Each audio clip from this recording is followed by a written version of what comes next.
হাই ৰাজ, মই আজি আপোনালোকক দেখাব বিচাৰিছোঁ মই ঘৰতে তাঁতীশালত বোৱা মোৰ জোৰ কাপোৰবোৰ। তেতিয়াহ'লে দেৰি নকৰি ব'লক আৰম্ভ কৰোঁ।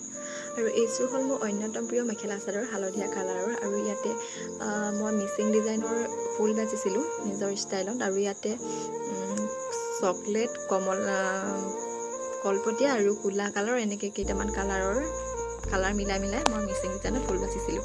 আৰু ইয়াতে মই ব্লাউজটোৰ ডিজাইন মই নিজে কৰিছিলোঁ আৰু নিজে চিলাইছিলোঁ। যিহেতু চিম্পুল ব্লাউজবোৰ পিন্ধি মই বহুত বেছি ভাল পাওঁ আৰু সেইকাৰণে ব্লাউজটো একেবাৰে চিম্পুলত চিলাইছিলোঁ আৰু এনেকৈয়ে ভাল লাগে। আৰু ইয়াতে পটি লগাই মেলি হৈ গ'ল, মাত্ৰ দহি বাতিবলৈ বাকী আছে। যিহেতু বহুত বেছি এলাহ লাগে আৰু সেইকাৰণে দহি বটাটো থাকি গৈছে, কিন্তু বাতিম আৰু এদিন। এয়া অলপ ডিজাইন দি দিছোঁ হাততে।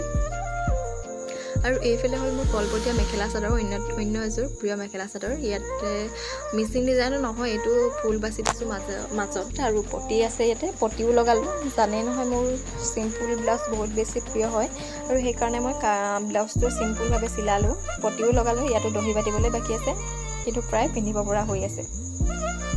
এইবোৰ মাটিশালত মই নিজে বোৱা হয় মেখেলা চাদৰবোৰ। কেনেকুৱা লাগিছে কমেণ্ট কৰি নিশ্চয় জনাই দিব হা। আৰু এইযোৰ হ'ল ৰাজলক্ষী সূতাৰ একেবাৰে চিম্পুল আৰু ভাল লগা কাপোৰযোৰ।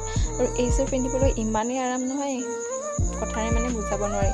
যিহেতু ৰাজলক্ষী সূতাটো বহুত বেছি পাতল হয়, সেইকাৰণে কাপোৰযোৰো বহুত বেছি পাতল হয়। আৰু ইয়াতে মাজতে গুণা দি দিয়া আছে।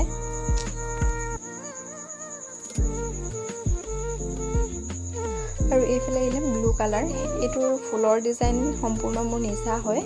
আৰু ব্লাউজটোতো গম পাইছে নহয়, মই চিম্পুল ব্লাউজ ভাল পাওঁ আৰু নিজে চিলাই লৈছোঁ। আৰু এইফালে আগফালৰ ডিজাইনটো মোৰ বহুত বেছি ভাল লাগে আৰু এই ডিজাইনটো মই নিজে কৰি লোৱা। আৰু কেনেকুৱা লাগিছে কাপোৰযোৰ মাজত গুণাও দিয়া আছে। যদি ভাল লাগিছে কমেণ্ট এটা কৰি জনাই দিব। আৰু এইযোৰ হ'ল ৰঙা কাপোৰ আৰু মোৰ অন্যতম প্ৰিয়। ইয়াত কেইবাটাও কালাৰ এনেকৈ দিয়া আছে। আৰু এইযোৰ মোৰ নহয়, আমাৰ গাঁৱৰ মানে বহুত মানুহৰে প্ৰিয় হয় মেখেলা চাদৰযোৰ। আৰু এইযোৰো হয় ৰাজলক্ষী সূতাৰ। এই কাপোৰযোৰ পিন্ধি বহুত ভাল লাগে। আৰু এইযোৰো হ'ল ৰাজলক্ষী সূতাৰ। ইয়াতে দিশটো আছিল গুলপীয়া কালাৰ আৰু বাণী বওঁতেটো কৈছিলোঁ ক'লা আৰু গুলপীয়া কালাৰ, আৰু মাজতে গুণা মৰা আছে। যিহেতু ৰাজলক্ষী সূতাৰ হয়, এইযোৰো বহুত বেছি পাতল হয়, পিন্ধি ভাল লাগে। আৰু এইযোৰ মোৰ অন্যতম প্ৰিয় মেখেলা চাদৰ, কমলা কালাৰ। ইয়াতে ক'লা আৰু কলপতীয়া এনেকৈ ফুল বাচিছিলোঁ। এইবোৰ সম্পূৰ্ণ ডিজাইনটো মই নিজে কৰা। আৰু ব্লাউজটোতো গম পাই মই চিম্পুল কাপোৰ ভাল পাওঁ, চিম্পুল ব্লাউজৰ ডিজাইন ভাল পাওঁ, সেইকাৰণে চিম্পুল ব্লাউজ। এইযোৰৰ মাত্ৰ মই এবাৰেই পিন্ধিছোঁ। আৰু এইফালে আহিলে মোৰ ৰঙা প্ৰিয়, গম পায়েই। এইফালে আছে মোৰ ৰঙা মেখেলা চাদৰ, ক'লা আৰু মই বগা এনেকৈ বৈছিলোঁ। এইযোৰ মোৰ বহুত বেছি ভাল লাগে।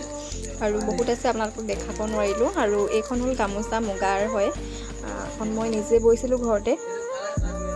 কেনেকুৱা লাগিছে নিশ্চয় জনাব। যদি আপোনালোককো কাৰোবাক প্ৰয়োজন হয় যিকোনো তাঁতীশালত বোৱা গামোচা, মেখেলা চাদৰ বা চাদৰ মেখেলা যিকোনো বস্তু যদি বিচাৰে কণ্টেক্ট কৰিব পাৰে। মই ডেছক্ৰিপশ্যনতে নাম্বাৰটো দি দিম, কণ্টেক্ট নাম্বাৰ। যদি আপোনালোকে কণ্টেক্ট কৰিব বিচাৰে কৰিব পাৰে। আৰু যদি ভিডিঅ'টো ভাল পালে লাইক এটা নিশ্চয় কৰি দিব। আজিলৈ আহিলোঁ, বাই বাই।